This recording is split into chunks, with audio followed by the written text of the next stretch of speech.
Oh, I've Yes, been born now. in Spanish. It's the Spanish version, Dave. Hello, Dave. Yeah, how you Dave doing? Lewelyn. How are Yeah, you? getting there. Bit nervous for tomorrow.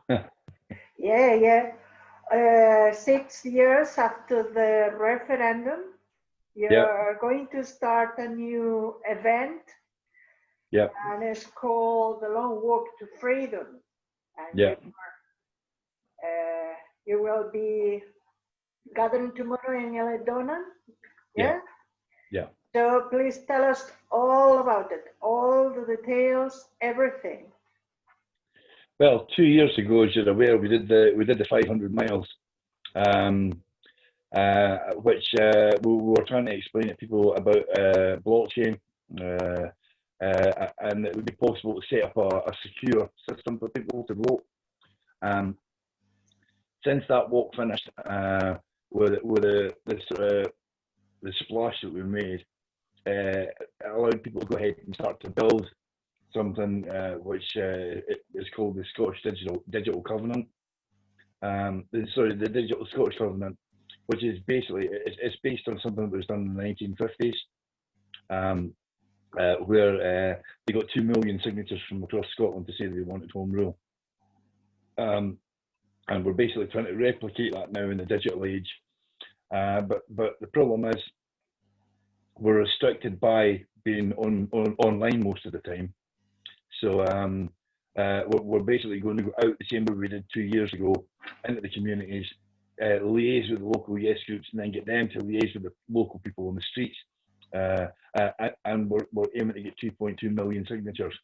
Now that can be used three ways. It can be used to show the Scottish Government that we have support. It can be used to put pressure on the UK government, although it won't. But if none of the politicians do what they say that they're doing, it can prove a majority of Scots, and we can go straight to the United Nations with it and say, look, there's a majority of Scots want independence, and under Article 1 the Declaration, we want to do it. So we're covering all bases, because basically I don't trust the politicians anymore. They've made far too many promises, and it seems to be you get a new one for every election. And apart from that, the politicians are not sovereign, the people are sovereign. And I think that's the thing that we need to impress here. Yeah, many people were thinking about the Section 30 order, and I was watching Angus MacNeil exchange with Prime Yeah, Minister Boris Johnson. It was crystal clear that Boris Johnson yeah, won't allow a Section 30 order. I know there is a popular yeah, initiative fighting for the legal case. And so this work is going to be a kind of vindication for sovereignty, or what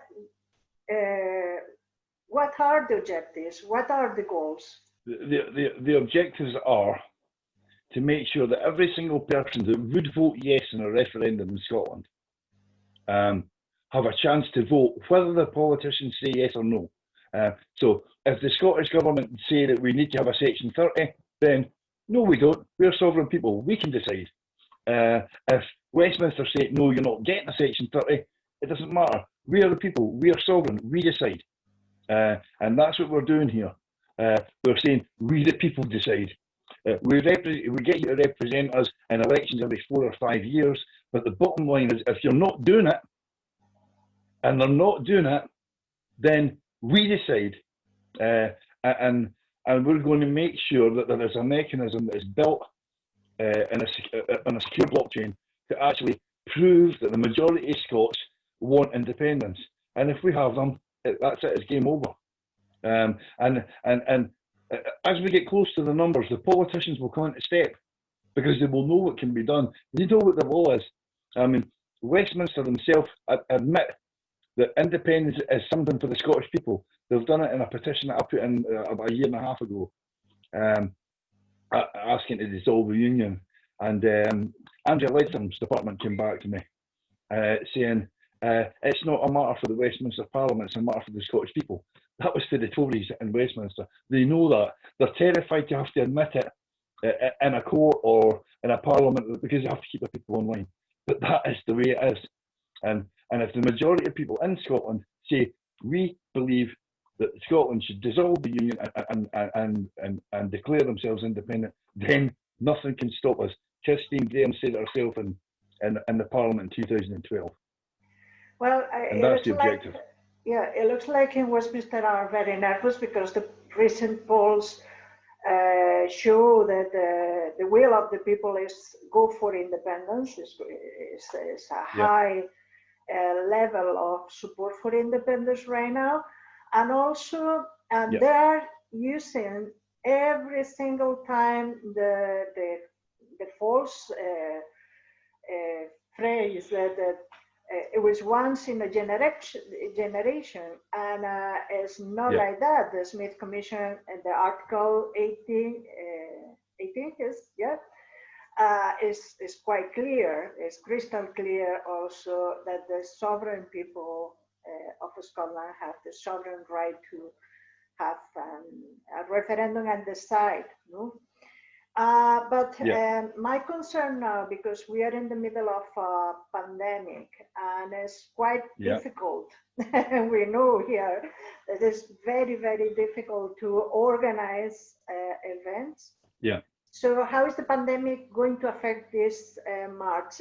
Are you going to, how are you going to handle all these security measures, social distancing, masks?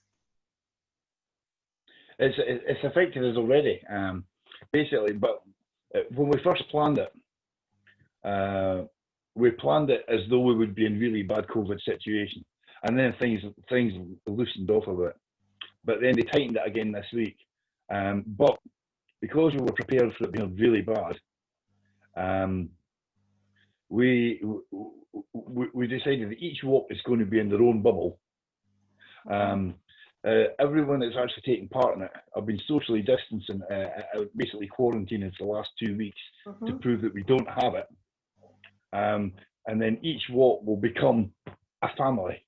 We'll be walking together, we'll be living together, etc. on the road, and we won't be having physical contact with anybody. We'll be meeting a lot of people, but as I say, like we have ways.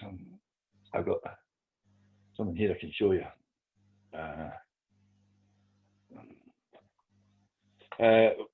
Our walk's only going to be doing about 3 or 4 hours a day. It's only 10 miles a day, and the rest of the time we're going to be doing street stalls in the towns that we're in, along with local yesers, and then they can go out. Basically, it's a very small chip, right? And that chip will go onto a piece of paper, like that's interesting. It'll get stuck on a piece of paper like that and put on a table at the stall, and then someone comes up and they touch their phone on it. Right. And when they touch their phone on the chip, it'll automatically take them to the website to sign the covenant. So we don't have to talk to them.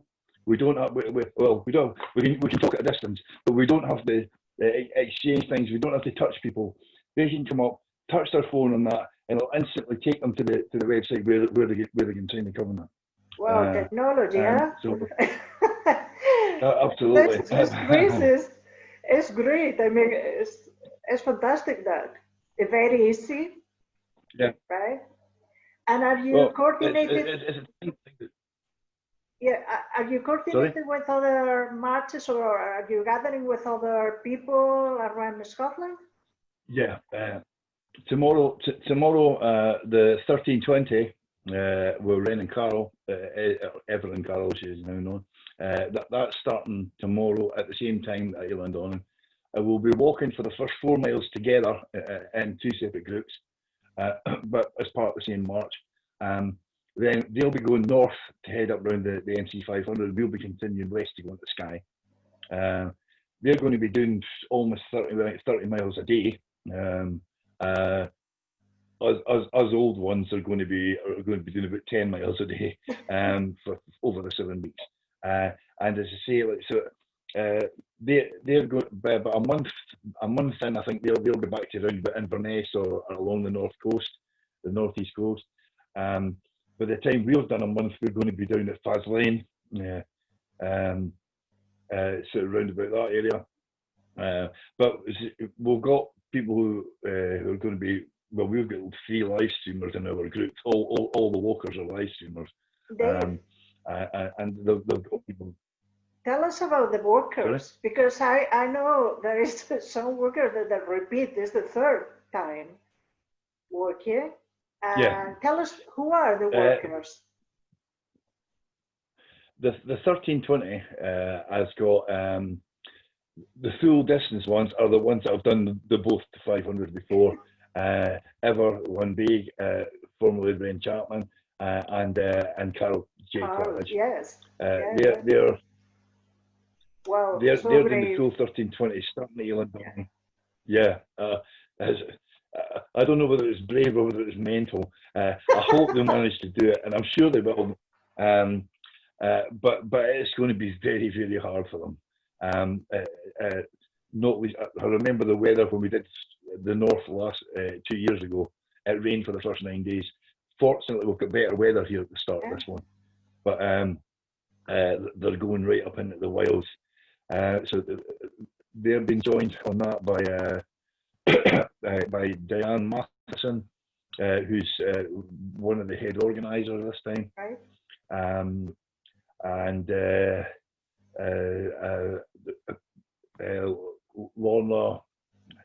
Lorna's going to be doing a lot of stuff in the back of the van, Lorna Taylor, the support stuff. I believe there's a mobile home going to go around with them so that they've got a place to stay. It's a lot better organised than the last one. But then it has to be because we can't just keep going into people's houses the way we did the last time. So they're on that one. I'll be following you. So I want you to keep me well informed, and send me some information. We'll be speaking from different parts of Scotland if the technology allows that communication. But I'll be happy to report. Right now, people arriving from Spain has to have a quarantine, so it's not possible to join the march. But not yet. It might be at the end. I would love to, honestly, because I think it's just amazing.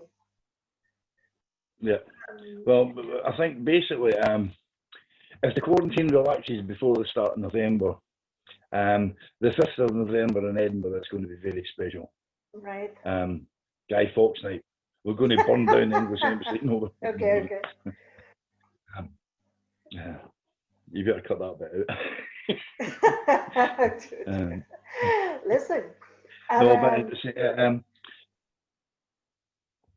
Do you think it's going to be different from the other marches? Because you're in the middle of a pandemic. There is the Brexit scandal, the UK government breaking the international law, the lack of respect, the contempt for Scotland and the people of Scotland is so awful and disgraceful.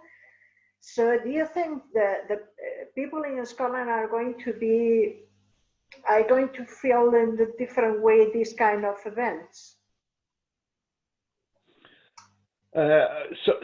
Some people are going to go, oh, how can you do this during a pandemic? The thing is, at the end of the day, it's like there is no difference in what we are doing just now than there is for us going on holiday for a weekend in a caravan site. There's no difference at all, because we're going to be in our own family bubbles, as it were.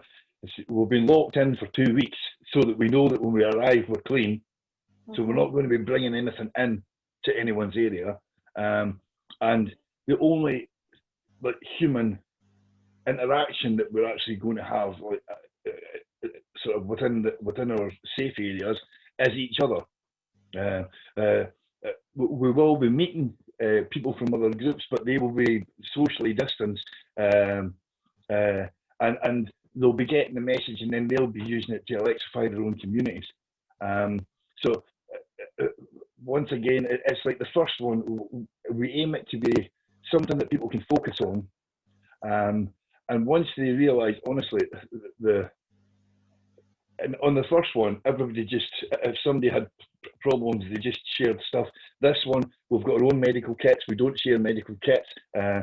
It's very, very tight. Tomorrow when we arrive at Eilean Donan, the North Walk are going to be separate from the West Walk. The people who are up there on organising, they are going to be separate again. The piper and drummer that come across the Tain, they're going to be separate. So we're all going to be in little parts of the car park. And as the walks diverge, the groups will be smaller, but it will always be the same groups. It's the same as going to the shop.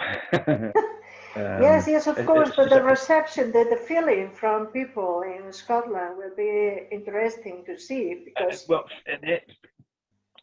people in Scotland, they're afraid now. In another 3.5 months, we're going to have been ripped out of the European Union, even though we were promised it wouldn't happen. Many, half of my family have not registered with the people, the foreign thing yet, and they have to, or they can be kicked out of the country.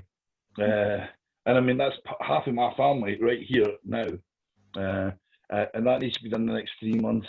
It's like we're having everything removed, and now they've set up this thing to take our parliament. It's not going to be allowed. What we're doing just now, basically, we're going to go out and say, look, if 2.2 million of you want to sign this now, sign it before Hogmanay, and we'll send somebody in New York and sit them on the door of the United Nations with a copy of the disc of the blockchain and say, look, this is what the sovereign people of Scotland are saying. And their politicians are not doing their job properly. And the ones in England are basically, this is what the sovereign people of Scotland say. And that,